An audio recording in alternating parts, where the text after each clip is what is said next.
Watch, post. So, we're going to look at the Lancel. What's the Lancel used for? Lancel is a bar arm, okay? So it's used to control what our opponent's given us. Against the technique, against the punch, if he's coming in, obviously I'm already beating him to it, so I don't have to lift the Lancel too hard. Okay, and that's great against a Wing Chun punch.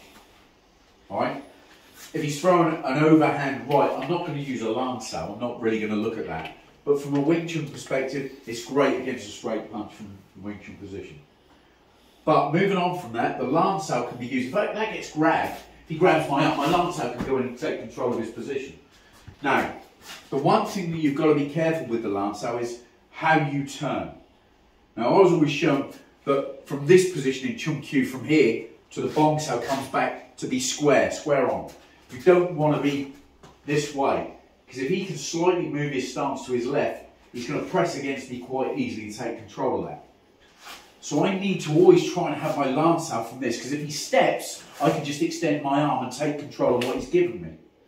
You then adjust your energy accordingly. But the Lancel in a combative idea should be able to control. So if he's coming in to throw a punch and I'm here and I've got position, I'll use my Lancel and hit from here. Okay, using my Lancel as a bar to take control. Yeah? So do you want a bit of forward pressure on it? It's got forward pressure when we're starting to take control of our opponent, and it's got forward pressure when we use it as a technique from here. Yeah? Always got forward pressure, obviously. No. But it hasn't got the lean and pressure. But I mean, like, it's got the forward pressure, but you don't go one off. You just... No, you lean, because it's going all the time. It's trying to control, and the bar tries to control. I always try and look at it, that I'm looking to try and change his position, change his angle, move his head so I can then use the Lancel in a better position. Now in a lot of arts, and remember I say, this is your target to hit, yeah, to score punches, okay, score points, whatever you're doing. Do you understand that? In fighting on the street, it doesn't matter where you hit, okay? So if he's coming in and I can turn him from this position and use the Lancel from here, I don't care, I'll hit him in the back of the ear. I'll hit him in the kidneys. Okay, my Lancel control that. He's then got to move to get something. That Lancel can then work in a larp and you can start to fold and use whatever you're going to do. And if the fight does get a bit scrappy close in, you're rolling your elbows to take control.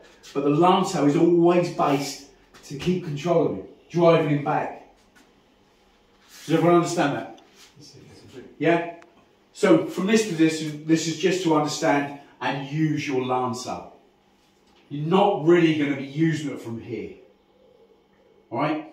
Because if he's this position, he's going to run into me, then I'm going to just stick a leg up. Yeah, to keep him away.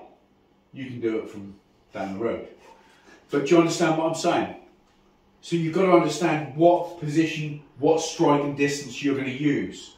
But when you're in close and you're using that Lancel, you've got something with it.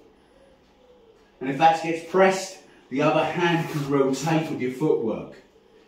If that gets pressed, the arm can just rotate and drop and you can use things. Obviously he's not going to press against me with his arms down. Please don't think that's going to ever happen. But for the purpose of Wing Chun and how we use the position to understand it, it's from here. Comprende? Cheers, Paul. You need a shower, mate. Yeah.